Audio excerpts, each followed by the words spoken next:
여러분은 어떨 때 다른 사람에 대해서 답답함을 느끼십니까?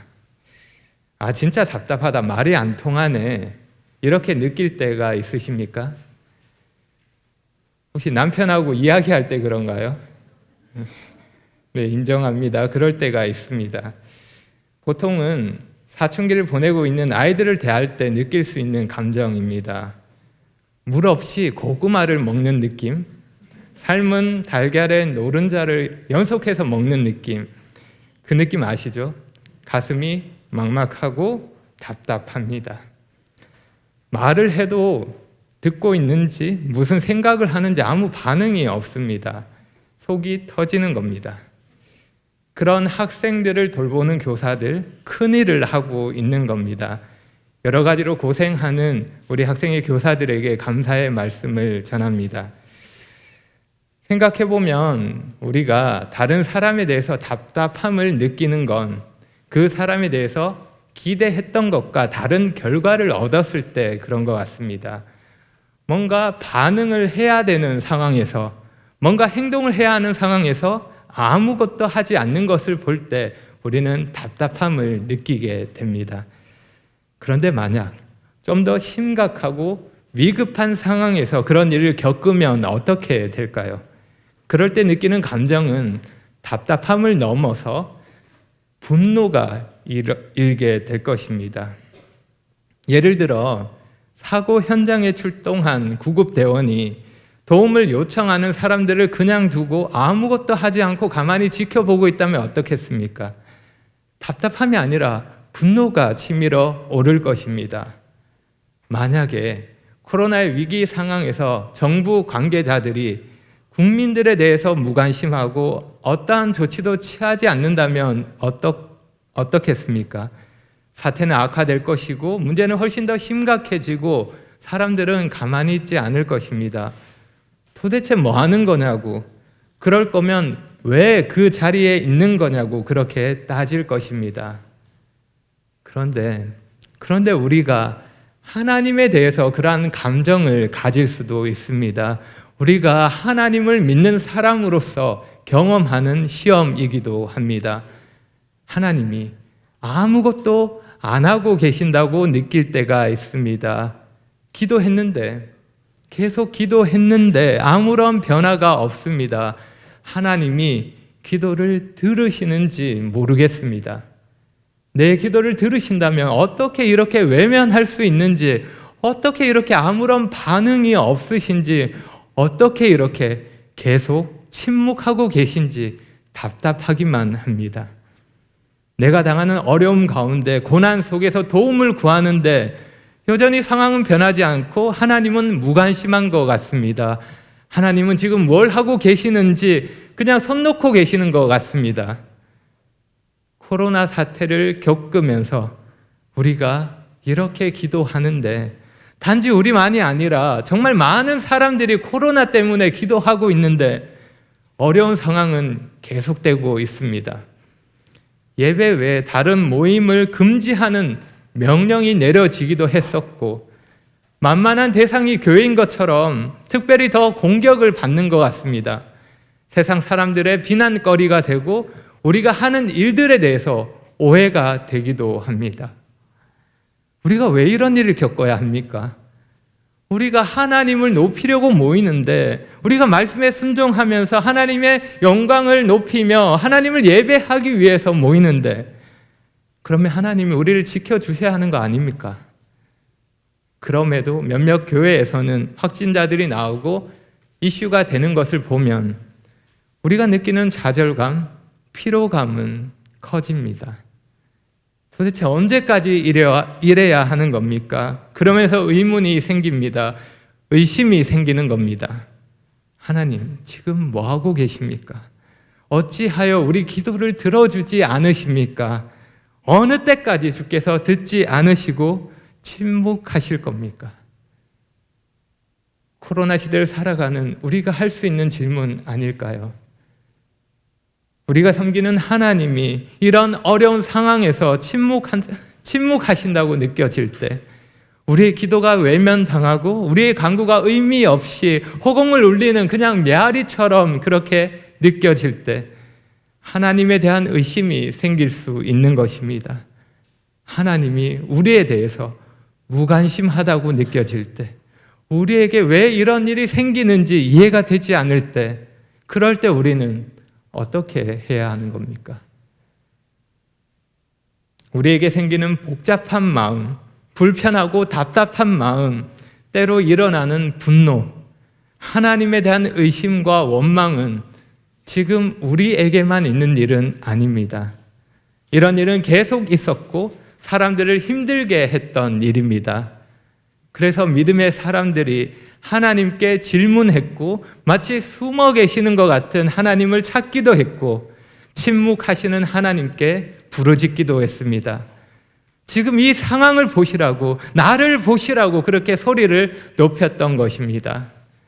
특별히 사람의 마음을 가장 진솔하게 표현하는 시편, 그 시편에서 여러 곳에서 그러한 사람의 애끓는 부르짖음을 들을 수 있습니다. 시편 10편에는 여호와여 어찌하여 멀리 서시며 어찌하여 환난 때에 숨으시나이까. 13편에는 여호와여 어느 때까지니이까 나를 영원히 잊으시나이까. 주의 얼굴을 나에게서 어느 때까지 숨기시겠나이까. 이렇게 한탄하고 있습니다. 22편에서는 내 하나님이여 내 하나님이여 어찌 나를 버리셨나이까. 어찌 나를 멀리하여 돕지 아니하시며 내 신음소리를 듣지 아니하시나이까. 하나님을 향한 절규하는 목소리를 들을 수 있습니다. 28편에서는 내게 귀를 막지 마소서. 주께서 내게 잠잠하시면 내가 무덤에 내려가는 자와 같을까 하나이다. 하나님이 마치 귀를 막고 계신 것처럼 그렇게 침묵하시니까 내가 죽을 지경이라고 그렇게 고백하고 있는 것입니다. 이 시편들의 고백이 어떻게 들리십니까? 좀 심하다고 생각되십니까? 나와는 전혀 관련 없는 이야기라고 생각되십니까? 혹시 불손하게 그렇게 들리십니까? 저건 믿음 없는 사람들의 이야기야. 나는 안 그래. 혹시 그렇게 생각하십니까? 표현은 좀 다를 수 있지만 우리도 비슷한 마음을 가질 때가 있습니다. 우리가 전망대에 올라가서 사람들이 사는 곳을 내려다보면 그 모습이 아름다워 보입니다. 그리고 밤이 되면 어떻습니까? 밤이 되어 거리를 비추는 가로등 불빛들을 보면 멋지게 보입니다. 하지만 전망대에서 내려와서 가까이서 그 모습을 보면 어떻습니까? 사람들이 부대끼는 모습들을, 땅의 모습들을 직접 보면, 가까이에서 보면 그리 아름답지 않습니다. 가로등을 멀리서 바라보는 것이 아니라 가까이 가서 그 아래 모여든 수많은 벌레들과 함께 보면 생각이 달라지는 것입니다. 우리의 현실이 그러합니다. 전망대 위의 삶이 아니라 땅 아래의 삶입니다. 멀리서 가로등을 보면서 낭만에 젖어 사는 것이 아니라 그 빛 아래서 치열하게 사는 것이 우리의 삶입니다. 마냥 장밋빛 꿈을 꾸면서 노래하며 즐기며 사는 인생이 아니라는 것입니다. 어떻게 해야 하는지 답이 안 나오는 상황을 만나기도 합니다. 예상하지 못했던 어려움 때문에 괴로움에 눈물을 쏟을 때도 있습니다. 욥이 고백했던 것처럼 아무리 애를 써도 하나님을 만날 수 없어서 그렇게 답답한 상황을 고백할 때도 있는 것입니다. 욥이 이렇게 고백합니다. 그런데 내가 앞으로 가도 그가 아니 계시고 뒤로 가도 보이지 아니하며 그가 왼편에서 일하시나 만날 수 없고 그가 오른쪽으로 돌이키시나 배울 수 없구나. 우리 인생에서 저절로 한숨이 내쉬게 되고 탄식하게 되는 그럴 때가 있다는 것입니다. 우리는 그런 인생을 살고 있습니다. 그런데 진짜 문제는 정말로 답답한 것은 그런 어려운 상황이 아니라 그런 괴로움이 아니라 그때 내가 믿는 하나님이 안 계신 것처럼 그렇게 느껴진다는 사실입니다. 어느 책의 제목처럼 내가 고통당할 때 하나님 어디 계십니까? 하나님에 대한 의문을 가질 수 있는 것입니다. 하나님, 왜 우리의 어려움과 아픔을 보고만 계시고 침묵하고 계십니까? 여러분, 사실 오늘 이 질문은 새로운 질문이 아닙니다. 예수님이 이 땅에 오시기 오래전부터 있었던 질문입니다. 특별히 오늘 우리가 살펴볼 하박국에서 이 질문을 생각할 수 있습니다. 하박국은 애타는 마음으로 호소하며 하나님께 질문합니다. 어떤 질문일까요? 오늘 본문에서 두 가지 질문을 살펴보겠습니다. 하박국이 하나님께 던지는 두 가지 질문을 차례로 생각해 보겠습니다. 하박국 1장 1절과 2절입니다. 1절과 2절을 제가 읽겠습니다. 선지자 하박국이 묵시로 받은 경고라. 여호와여, 내가 부르짖어도 주께서 듣지 아니하시니 어느 때까지리이까? 내가 강포로 말미암아 외쳐도 주께서 구원하지 아니하시나이다. 첫 번째 질문, 하박국은 기도에 침묵하시는 하나님께 질문합니다. 기도에 침묵하시는 하나님께 질문합니다. 어느 때까지입니까? 하나님 언제까지 침묵하실 겁니까? 내가 소리 높여 외쳐도 부르짖어도 주님께서 듣지 아니하십니다. 도대체 언제까지 나의 기도를 외면하실 겁니까? 하박국은 하나님께 도움을 구했지만 어떤 응답도 받지 못했습니다. 마치 벽에다 대고 말하는 것처럼 하나님이 그의 기도에 침묵하고 계십니다. 만약 여러분이 공원에서 산책을 하는데 한 아이가 엄마를 찾으며 울고 있는 모습을 봅니다. 어떻게 하시겠습니까? 울고 있는 아이가 나에게 다가와서 엄마를 좀 찾아달라고 부탁하면 여러분은 어떻게 하시겠습니까? 건강을 위해 산책을 포기할 수 없어 이렇게 외면하시겠습니까? 자기 일은 자기가 스스로 해결할 수 있어야 돼. 어려서부터 훈련해야 돼. 이렇게 말씀하시겠습니까?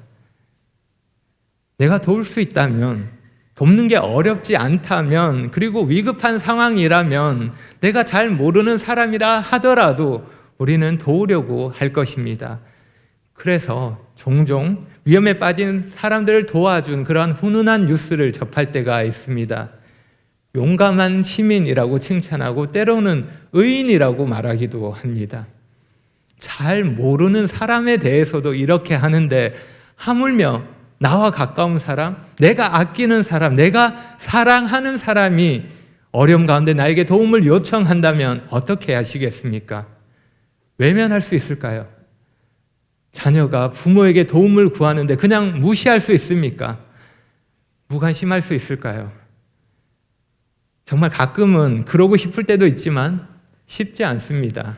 자녀가 도와달라고 하면 거절하기가 어렵습니다. 어떻게든 도와주고 싶은 겁니다.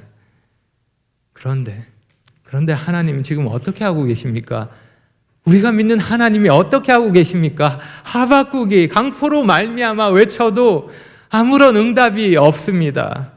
여기 강포라는 말은 폭력이라는 말입니다. 폭력이라고 외쳐도 하나님이 아무 반응이 없으십니다. 구해달라고 소리치는데 아무것도 하지 않으시는 겁니다. 한두 번 기도하고 한두 번 도움을 요청하고 안 되니까 그렇게 불평하고 있는 것이 아닙니다. 도대체 언제까지 저의 요청에 대해서 침묵하실 겁니까? 얼마나 더 간절하게 부르짖어야 주께서 저의 목소리를 들으시겠습니까? 하박국이 느끼는 답답함과 좌절감은 어떠했을까요? 실망감이 크지 않았을까요? 그런데 하박국의 이 질문은 여기서 그치지 않습니다. 3절과 4절입니다.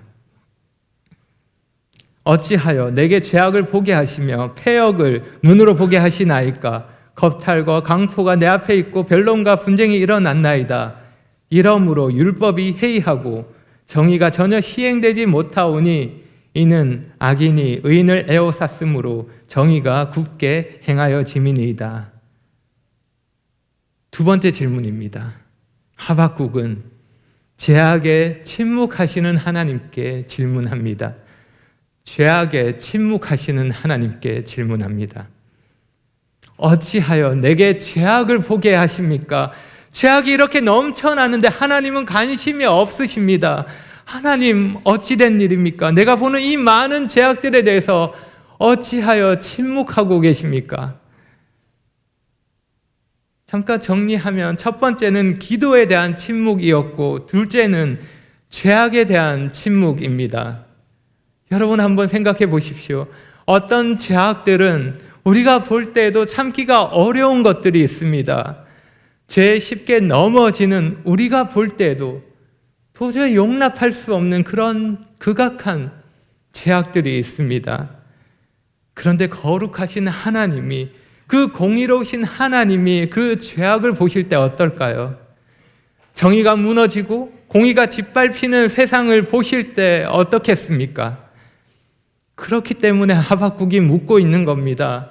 도대체 왜 죄악에 대해서 가만히 계시는 겁니까? 도대체 왜 침묵하고 계십니까? 하박국이 하나님께 따지는 겁니다.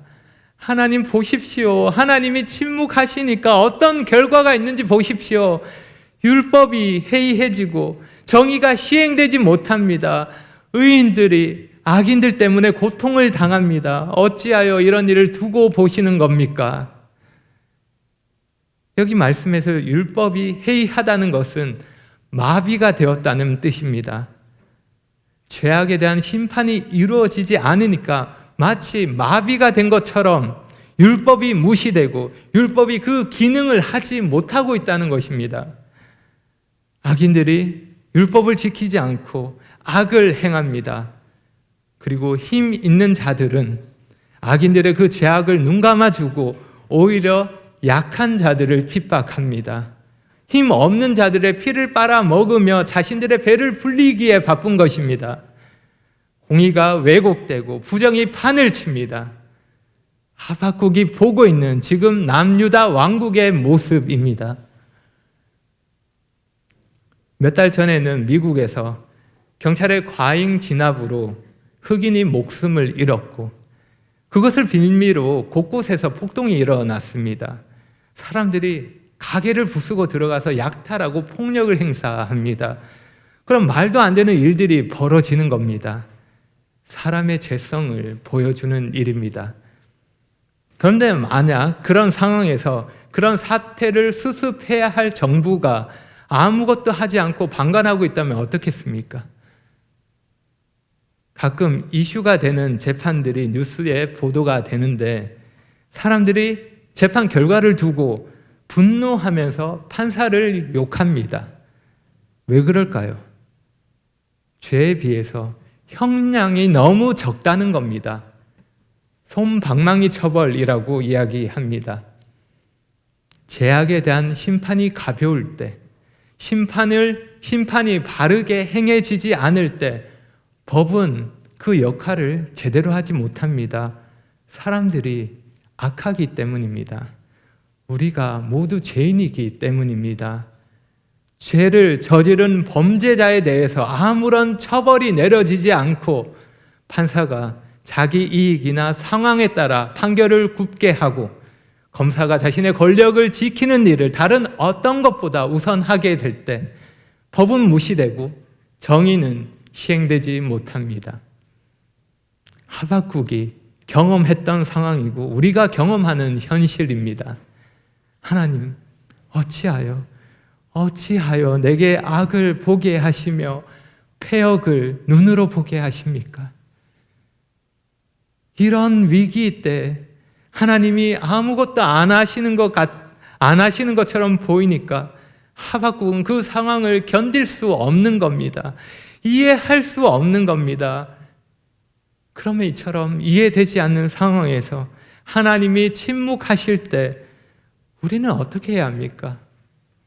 우리가 어떻게 해야 합니까? 우리가 알아야 할 것은 무엇입니까? 여러분, 그럴 때 여러분도 하박국처럼 하시기 바랍니다. 하박국처럼 하십시오. 하나님께 질문하십시오. 하나님께 질문해도 괜찮습니다. 의문을 제시해도 됩니다. 우리는 의심을 가지고 하나님께 나아갈 수 있습니다.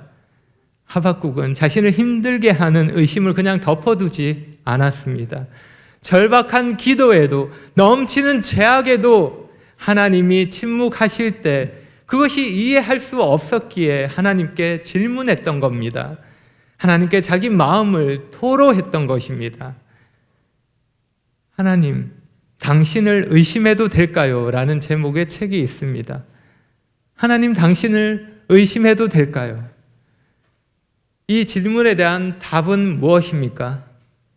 답은 해도 된다입니다. 의심해도 됩니다.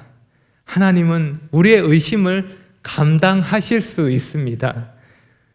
우리는 뭔가 의심을 하면 믿음이 없는 것처럼 여겨지고 그렇게 말하면 안 될 것 같은 그런 분위기 속에서 살아갑니다. 그래서 의심을 덮어두고 혼자 고민하는 경우가 많습니다. 어쩌면 그런 고민을 하는 분들이 많이 계실지도 모릅니다. 그런 분들에게 제가 말씀드립니다. 여러분, 저도 의심합니다. 저도 하나님에 대해서 의심할 때가 있습니다. 우리는 믿음이 없는 사람으로 비춰지지 않도록 자신을 꾸미는데 능숙합니다. 괜히 의문을 제시하고 질문했다가 부족한 사람으로, 문제가 있는 사람으로 찍힐까 봐 걱정하는 겁니다. 그래서 가면을 쓰고 자신을 감추고 속마음을 숨깁니다. 사람들과 교제하면서도 정답만을 이야기하려고 하는 겁니다. 나는 안 그런 것처럼 자신을 감추려고 하는 겁니다. 하지만 건강한 의심은 우리를 믿음으로 인도합니다. 믿으려면 이해해야 하고, 이해하려면 질문해야 합니다. 의문을 가져야 하는 것입니다. 믿음으로 나아가는데 무엇이 걸림이 되는지, 무엇이 방해가 되는지 알아야 제대로 믿을 수 있는 것입니다. 단지 믿지 않으려고 핑계대는 그런 의심이 아니라, 의심을 위한 의심이 아니라 하나님과 그분의 선하신 뜻을 이해하기 위한 건강한 의심이 필요한 것입니다. 정직하고 솔직한 질문이 우리의 믿음을 성장시키는 것입니다. 여러분, 하박국만이 아니라 도마도 그러했습니다. 도마도 의심했습니다. 도마가 했던 말을 기억하십니까? 도마가 이렇게 말했습니다. 내가 그의 손의 못자국을 보며 내 손가락을 그 못자국에 넣으며 내 손을 그 옆구리에 넣어보지 않고는 믿지 아니하겠노라. 이렇게 의심하는 도마를 예수님은 어떻게 하셨습니까? 혼내셨습니까? 믿음 없음을 책망하셨습니까? 의심하고 있는 도마를 무시하셨습니까? 아닙니다. 예수님이 말씀하십니다. 너의 손가락을 이리 내밀어 내 손을 보고 너의 손을 내밀어 내 옆구리에 넣어보라. 그리하여 믿음 없는 자가 되지 말고 믿는 자가 되라. 예수님은 너의 손을 내밀어서 직접 확인해 보라고 말씀하시며 의심하는 도마를 믿음으로 인도하셨습니다. 이해되지 않고 의심이 들면 하나님께 질문하시기 바랍니다. 하나님은 받아주십니다. 진리는 질문을 두려워하지 않습니다. 지금 겪고 있는 특별한 상황에서, 코로나의 위기에서 그동안 당연하다고 생각했던 것들에 대해서 물음표가 생길 수가 있습니다. 그럴 때 우리는 하나님께 나아가서 우리의 의심을 털어 놓을 수 있습니다. 솔직하게 질문할 수 있습니다. 그 앞에서 말할 수 있습니다. 그것이 건강한 믿음의 표현입니다. 뭔가 이해가 안 되고 질문이 있는데 그럼에도 계속 감추고 있는 것은 겉으로는 평화롭게 보일지는 모르지만 사실은 훨씬 더 위험한 것입니다. 관계에 있어서 언제 터질지 모르는 치명적인 폭탄을 안고 있는 것입니다. 그러니 하나님 앞에 나아가 씨름하시기 바랍니다. 그분 앞에서 풀어놓으시기를 바랍니다. 그것이 건강한 믿음과 영적 성장의 새로운 출발점이 될 것입니다. 그러면 하박국이 하나님께 던진 질문은 어떻게 되었을까요? 하나님은 하박국이 던진 질문을 받으십니다. 대답하십니다. 5절입니다. 여호와께서 이르시되 너희는 여러 나라를 보고 또 보고 놀라고 또 놀랄지어다. 너희의 생전에 내가 한 가지 일을 행할 것이라. 누가 너희에게 말할지라도 너희가 믿지 아니하리라. 하나님은 보고도 믿을 수 없는 정말 엄청난 일을 행할 것임을 말씀하십니다. 그 일은 정신을 빼놓을 만한 일이고 너무 놀라서 정신을 차릴 수 없는 일입니다. 어떤 일입니까? 6절입니다. 보라, 내가 사납고 성급한 백성, 곧 땅이 넓은 곳으로 다니며 자기의 소유가 아닌 거처들을 점령하는 갈대아 사람을 일으켰나니. 하나님은 갈대아 사람을 일으켰다고 말씀하십니다. 그리고 이어지는 말씀에서 갈대아 사람을 비유적으로 설명하시면서 그들이 어떤 일을 할 것인지를 말씀하십니다. 하나님이 어떤 일을 하십니까? 사납고 과격한 갈대아 사람, 다시 말하면 두렵고 무서운 바벨론 나라를 일으키셔서 유다를 심판하십니다. 누가 이 일을 하십니까? 내가 한 가지 일을 행할 것이라. 내가 갈대아 사람을 일으켰나니. 내가라고 말씀하십니다. 바로 하나님이 이 일을 하십니다. 기도에 침묵하시는 하나님, 죄악에 침묵하시는 하나님, 침묵하시는 그 하나님께서 이 일을 하고 계신다는 것입니다. 하나님은 그분의 뜻대로 세상을 움직이고 계시고 다스리고 계십니다. 하박국은 하나님이 아무것도 안 하고 계신다고 생각했지만 아니었습니다. 하나님은 그분의 뜻대로 일하고 계셨습니다. 그 뜻을 이루시기 위해서 준비하고 계셨습니다. 그리고 때가 되었을 때 바벨론을 일으키셨고 유다를 심판하실 것입니다. 하박국은 하나님의 침묵에 대해서 오해했습니다. 침묵을 무관심으로, 무반응으로, 무활동으로 생각했습니다. 하지만 아니었습니다. 하나님은 일하고 계셨습니다. 하나님은 계획이 다 있으십니다. 여러분, 지금 우리는 코로나19로 인해 긴 터널을 지나고 있습니다. 터널의 끝은 보이지 않고 어둠은 계속되는 것 같습니다. 다시 우리가 일상으로 돌아가고 교회 모든 사역이 회복될 수 있도록 기도하는데, 성도님들이 어려움 없이 다시 만나고 함께하고 하나님을 예배할 수 있도록 그렇게 기도하는데, 하나님은 그런 기도에 대해서 침묵으로 일관하시는 것 같습니다. 하지만 우리가 오해해서는 안 됩니다. 하나님은 지금도 여전히 역사하고 계십니다. 침묵 속에서도 그분은 조용히 그 뜻을 행하시며 그 계획을 이루고 계십니다. 다만 우리가 보지 못하고 우리가 모르고 있을 뿐입니다. 그동안의 코로나 사태를 생각해 보면 결과적으로 봤을 때 코로나로 인해 실체가 드러난 두 곳이 있습니다. 그 두 곳은 신천지와 이태원 클럽입니다. 코로나로 인해 감추어져 있었던 그들의 실체가 드러난 것입니다. 얼마나 많은 사람들이 신천지와 동성애 클럽에 연관되어 있는지 보여주었습니다. 사람들에게 이들에 대한 경각심을 일깨워 주었습니다. 지금은 종교에 대해서 전혀 관심이 없는 사람도 신천지를 압니다. 그리고 손을 흔들며 신천지를 거절합니다.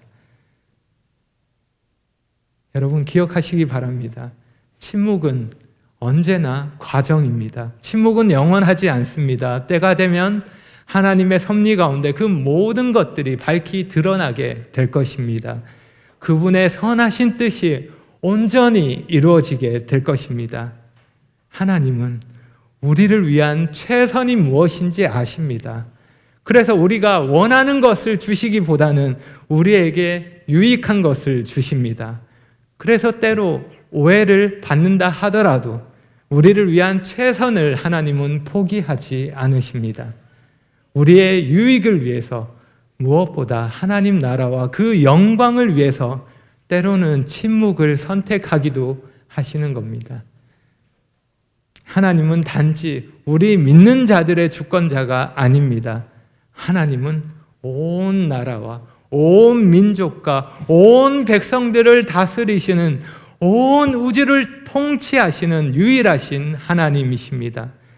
그러하기에 하나님은 우리만을 생각하고 우리만을 위해서 일하지 않으십니다. 온 세계 가운데 모든 나라와 모든 백성들을 모두 보시고 그 뜻대로 역사하고 계십니다. 그래서 때로 하나님께서 우리 기도와 간구에 대해서 바로 응답하지 않으시고 침묵으로 일관하실 수도 있습니다. 그렇더라도 낙심하지 마시기 바랍니다.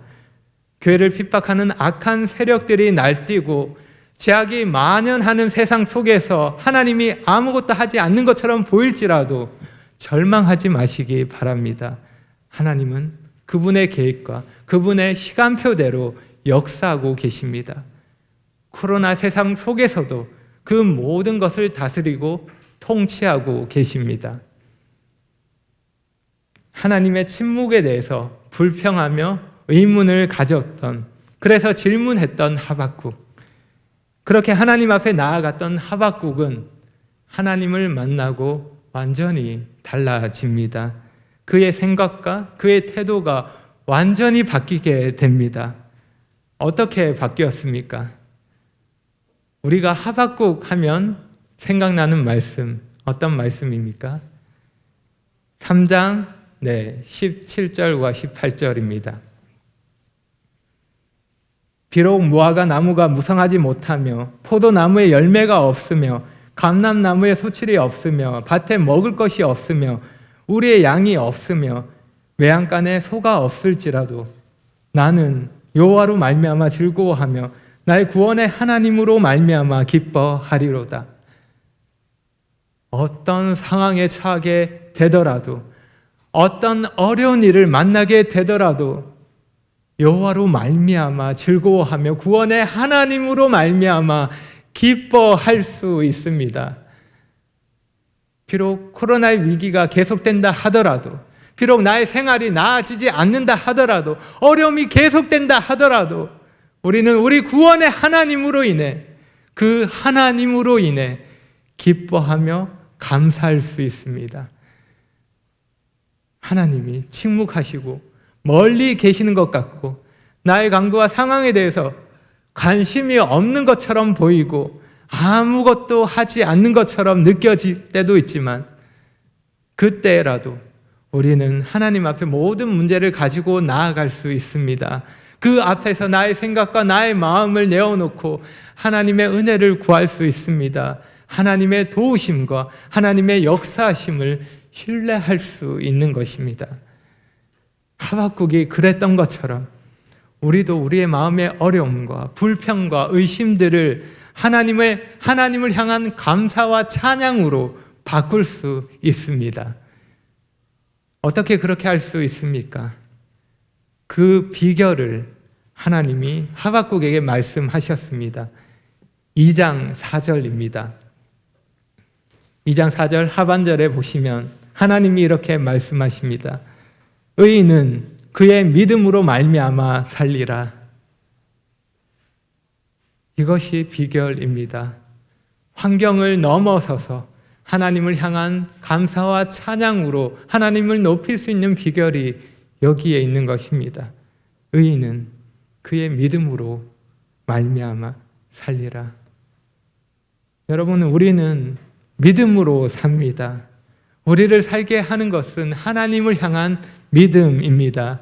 아무리 상황이 어렵다 하더라도, 눈에 보이는 현실이 막막하다 하더라도, 아무리 하나님의 침묵을 이해할 수 없다 하더라도 믿음은 그 모든 것을 뚫고 하나님을 바라볼 수 있게 합니다. 우리는 살아가면서 여러 가지 물음표를 만날 수 있습니다. 하지만 우리가 믿음으로 하나님을 바라보면 그 모든 물음표는 느낌표로 바뀝니다. 하나님이 어떤 분이신지 알고 그분을 믿음으로 바라보면 하박국이 그랬던 것처럼 그분을 향한 의심과 불평들은 하나님을 향한 감사와 찬양으로 바뀌는 것입니다.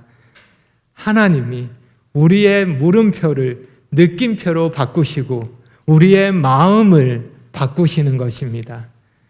그러니 여러분, 하나님이 침묵하시는 것처럼 보일 때에도 어떤 상황에서도 믿음으로 하나님을 바라보시기를 바랍니다.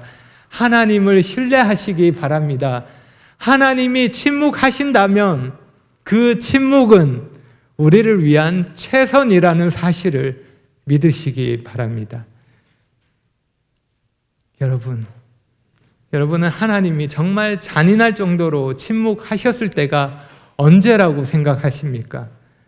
하나님을 향한 부르짖음과 간절한 기도에도 불구하고 끝까지 침묵으로 일관하셨을 때가 언제입니까? 바로 십자가입니다. 하나님은 하나뿐인 아들이 십자가에 달렸을 때 그 어느 때보다 더 철저하게 침묵하셨습니다. 십자가 위에서 아들로 하여금 나의 하나님 어찌하여 나를 버리셨나이까 부르짖게 했던 것이 하나님의 침묵입니다. 만약 우리가 그 당시에 십자가에 있었다면, 십자가 곁에서 그 모습을 보았다면 어떻게 생각했겠습니까? 그 모습을 옆에서 지켜봤다면 분명 하나님이 아무것도 안 하시는 것처럼 그렇게 생각했을 것입니다. 하나님의 침묵을 이해할 수 없었을 것입니다.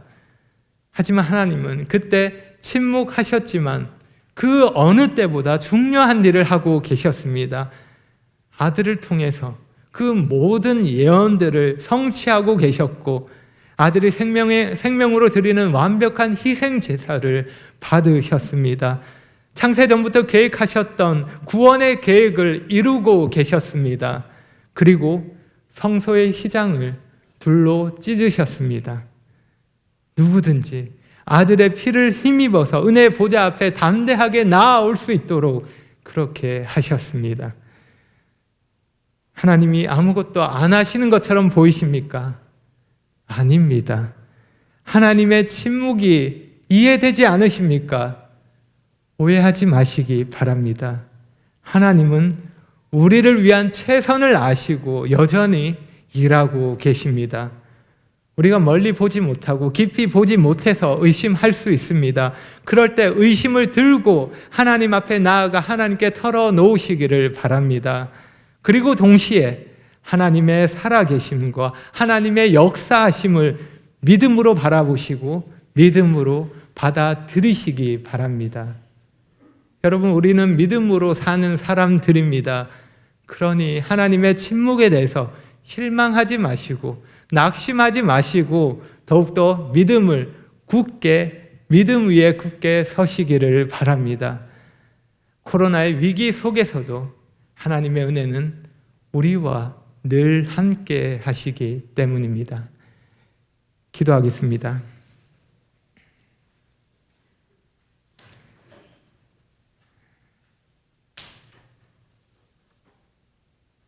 아버지 하나님, 저희가 어떤 상황에 있든지 어떤 어려운 일들을 만나든지 지금 코로나의 위기 상황에서도 하나님이 저희와 함께 하시고 저희를 지키시고 저희를 인도하신다는 사실을 기억합니다. 살아계신 하나님이 저희의 기도를 들으시고 그 선하신 뜻을 이루고 계신다는 사실을 기억합니다. 때로 저희가 보는 현실 때문에, 저희가 겪는 어려운 상황 때문에 이 사실을 잊을 때가 있고 믿음이 흔들릴 때도 있습니다. 의심할 때도 있습니다. 하지만 그럴 때에도 저희가 있는 모습 그대로 하나님께 나아갑니다. 저희 짐을 주님 앞에 내어놓고 주님의 도움을 구합니다. 주님의 은혜를 구합니다. 주님, 저희의 믿음 없음을 불쌍히 여겨주시고 믿음을 더해주시고 계속해서 믿음으로 주님을 바라볼 수 있도록 도와주십시오. 계속해서 믿음으로 살아가며 믿음으로 승리할 수 있도록 은혜로 함께해 주시기를 구합니다. 예수님의 이름으로 기도합니다.